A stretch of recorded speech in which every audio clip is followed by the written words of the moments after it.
دوستانو ویل کېږي چې په عربو کې روکانه نوم یې ډېر مشهور او طاقتور پهلوان و چې په هغه وخت کې په عربو کې داسې ځوان نه و چې هغه مقابله یې کړې وه.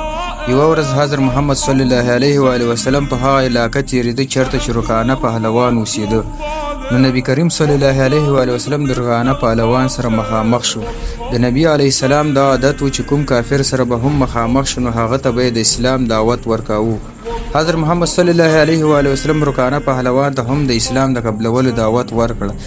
روکانه پهلوان چې په خپل طاقت ډیر مغرور و، حضرت محمد صلی الله علیه و آله وسلم ته چیلنج ورکړ او ورته وویل که تا چېرته ماته شکست راکړو نو زه به ایمان راوړم. حضرت محمد صلی الله علیه و آله وسلم د هغه چیلنج قبول کړ او دواړه د مقابلې لپاره تیار شول. کله چې مقابله شروع شوه نو حضرت محمد صلی الله علیه و آله وسلم خپل بهادری او پیغمبرانه طاقت سره روکانه پهلوان په یو ژړک سره په ځمکه وویشت. روکانه پهلوان چې دا منظر ولید نو حق حیران پاتې شو او د دوباره مقابلې غوښتنه یې وکړه او په دویم ځل هم حضرت محمد صلی الله علیه و آله وسلم روکانه پهلوان په ځمکه وویشته. روکانه پهلوان ډیر حیران او شرمنده شو او حضرت محمد صلی الله علیه و آله وسلم ته وویل چې ای محمده ستا عجیبه شان دی، تر ننه پورې د عربو یو ځوان هم ماته شکست نه دی راغلی.